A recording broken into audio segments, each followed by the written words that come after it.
Show us your tips in conjunction with the Pro Group Racing site. Here for a midweek preview this time, Beaver. How are you?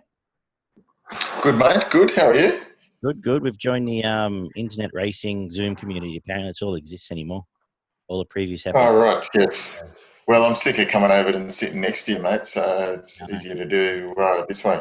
It's easier to not bring the beers to your house. So, yeah, that's right. Very good, mate. Yeah. How's the weekend? Do you see much racing? Yeah. Look, mate. So I was in and out. So caught the latter half of the day, and plenty of winners for the boys. Yeah, excellent. It was a good start for our, I guess, debut on the Pro Group Racing website. We landed a couple of best bets, and your best value landed, and some impressive, I guess, Danny, we'll talk about Melbourne first just quickly. Moonee Valley play, it was a tough track, a tough finish for the punters with a couple of 20-1 things in the last two races to bowl everyone out. But we might touch quickly on your old friend Muhammad Deus, I guess, came off the soft run, and I guess it suited it, quite dominant in that race.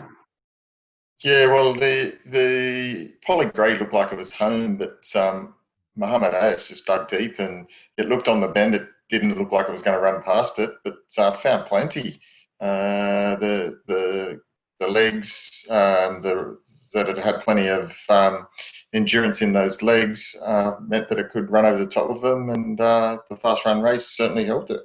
And the winner of the day, probably Brooklyn Hustle, coming back in lower grade, but looks like it's going to be on a path towards some pretty hot sprints in the months ahead. Yeah, it was very good. Your best bet of the day, mate. So you were very good across the country. So yeah, we got off to a good start early with Brooklyn Hustle, and my value in hard landing just got to sit outside the leader and won as well. So that helped us immensely.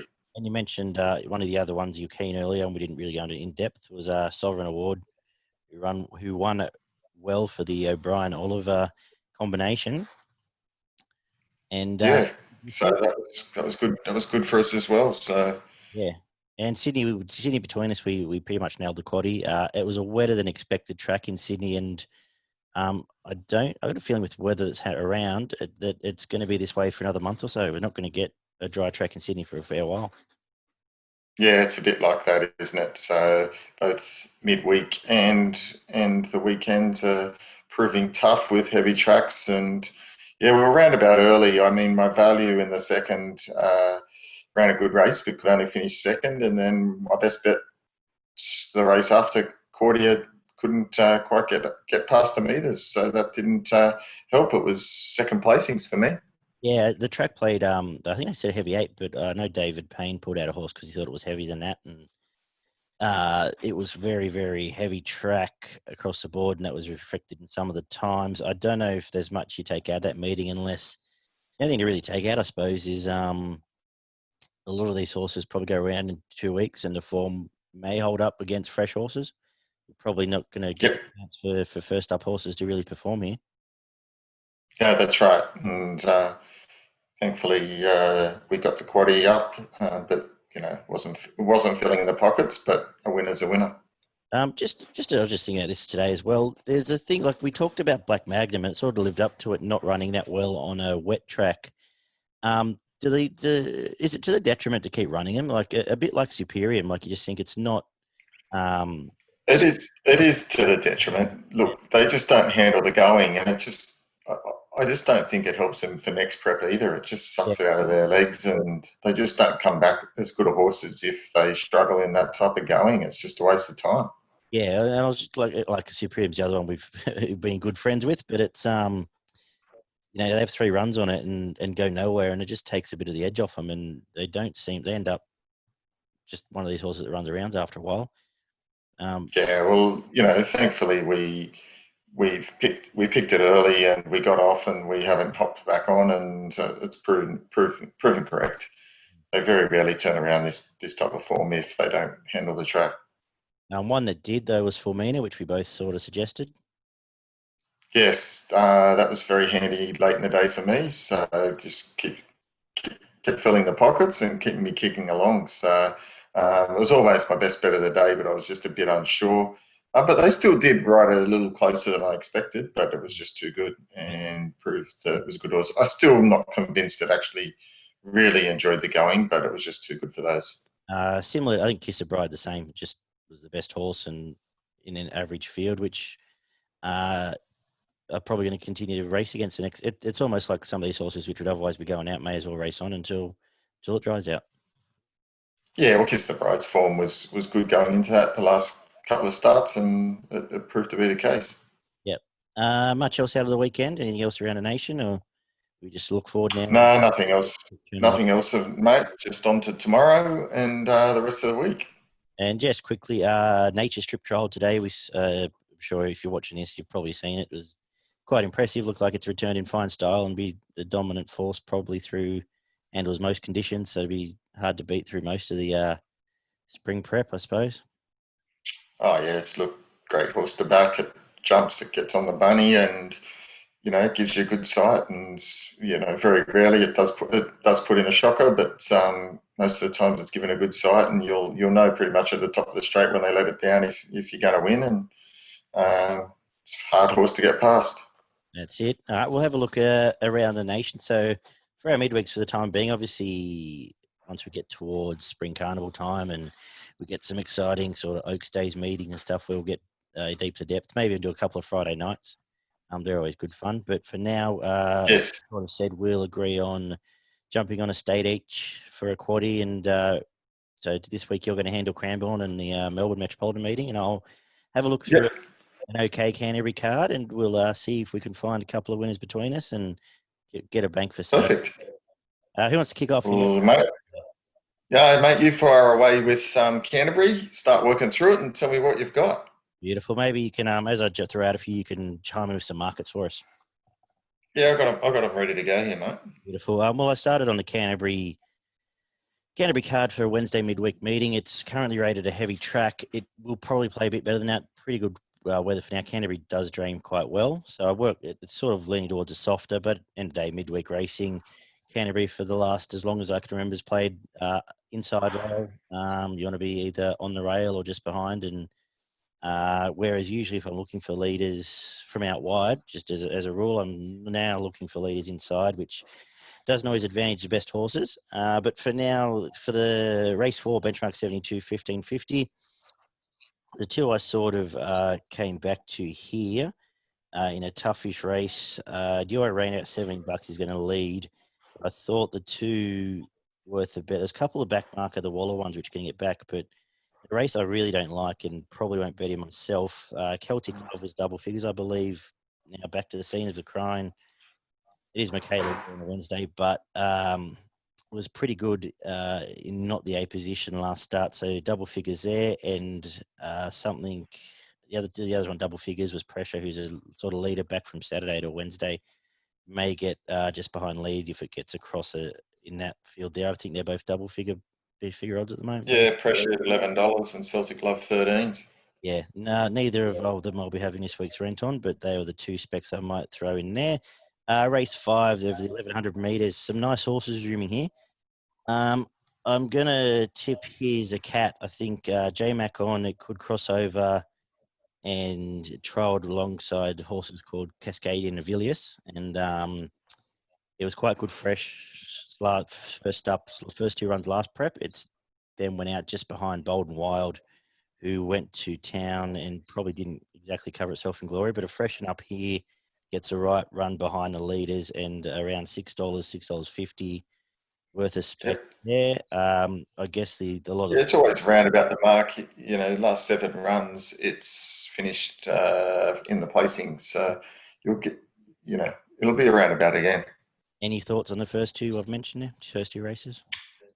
Yeah, mate, no, not a lot. Keep going. Cool. Race 6 over the 1250. Lillimore burns across and leads here, finds the rails, gets all the favours probably. I just don't know if it's that good a horse, and I'm sort of happy to back Vitesse, who's going to sit right behind it. Probably gets a rails run if it Yep. gets across in time. And around the $6, $7 mark is going to be, it is Vitesse. It's not exactly the world's best horse, but it's worth a bet there. I think the best horse in this race is Emerald. Yep. zoomed at the Kenzo track where the leader's Kenzo track. If it gets closer, it is drawn inside, so it might sit closer. It looked like it was looking 1,400 metres off that run, but maybe the 1250 suits and might just be better than these. So the two I'll throw out for this one.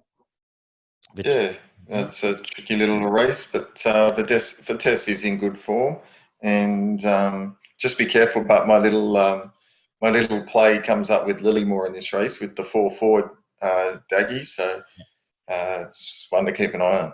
If it's going to win a race, it's this race. It's going to get the rail, and on that short Canterbury straight, they're going to be giving it a 3-length start around that bend. So that'll be the third number for the quaddie there. And to close out the day, I'm going to head towards the leader in the last, which is Assault and Battery, who I plumped up for at double figures on that Hot Kenzo leaders track. Unfortunately, Zaria's come out and not done great since, but it held on quite well. Leader back in grade from a Saturday to a Wednesday. The other leader in the race, Not All Jack, hasn't been running that well from what I've seen this prep. So Assault and Battery around $5 to do the same thing Littlemore was going to do in the race before, and he could finish the day. Yeah, look, I like Not All Jack, Daggy. I've made it probably my best bet on the card. Okay. So I think it can show up in the last in what looks to be a pretty weak field, and I think at around the $4 to $5 mark, that's pretty good value. So I've got the Mark Newnham trained Tom Sherry aboard Know It All Jack to probably find the leads on the fence and be too good in the run.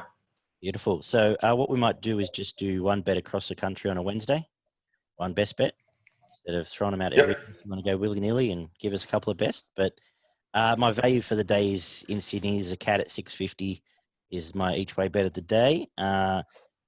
Should we do our quaddies now, or should I do mine now? Canterbury. Yeah, mate. I just want to throw one up that I've also found at Canterbury. While we're talking about Canterbury, before you get into the quaddie, so Know It All Jack, I had a liking for, and I've come up with in the third race Tiny from the Cummings stable. Kieran McAvoy aboard around the $5 mark is the other one that I've come up with. So they're my two that I've found on the card at Canterbury. Beautiful, excellent. I'll throw out my quaddie then. So I'm in charge today, Beaver. So $50 we're going to spend. Yep.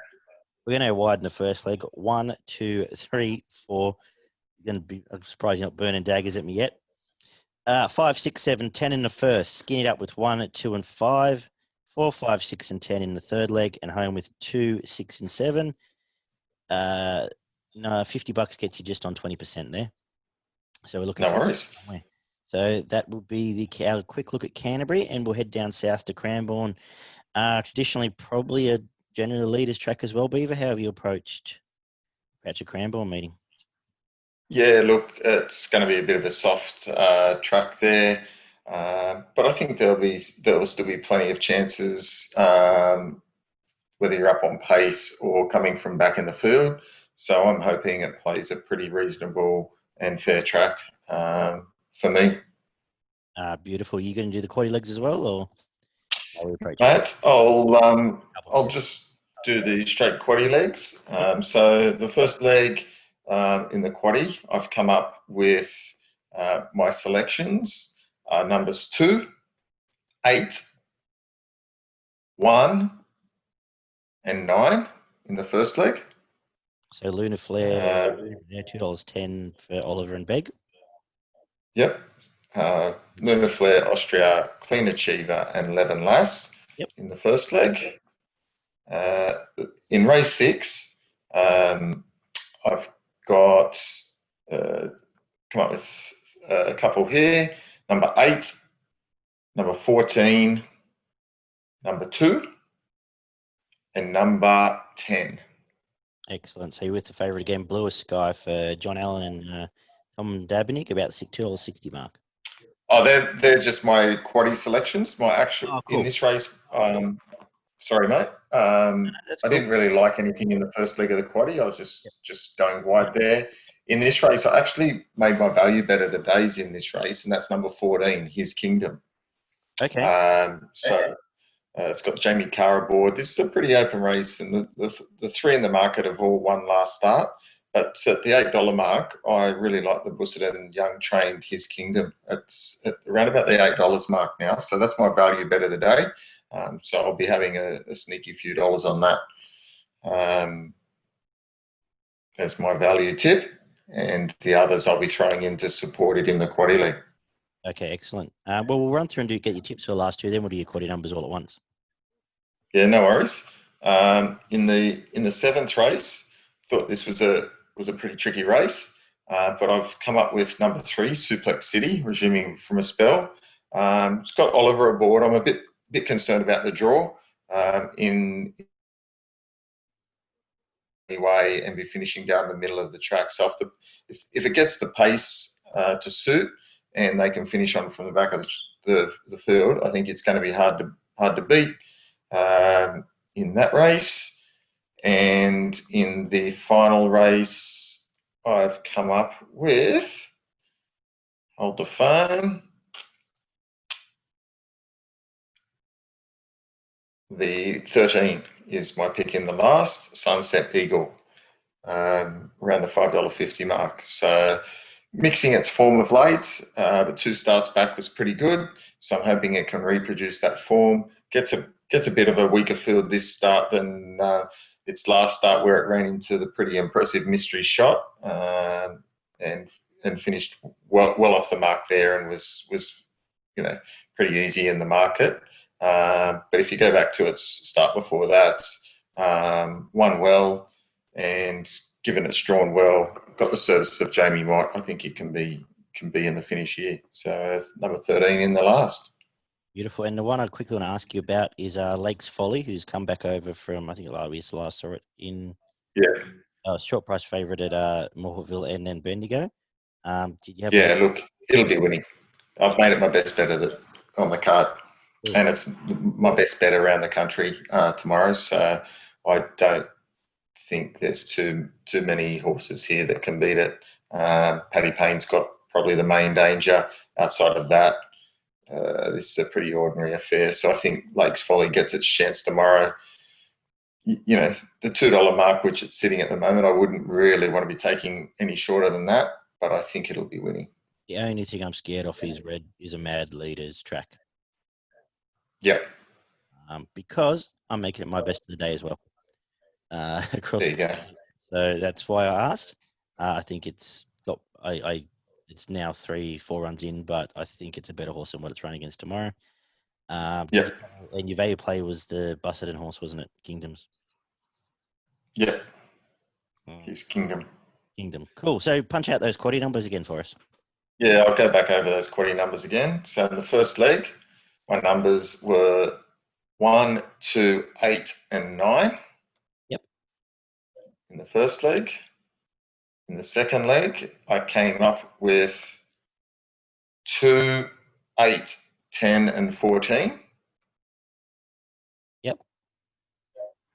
In the third leg, I went 2, 3, 6, and 9.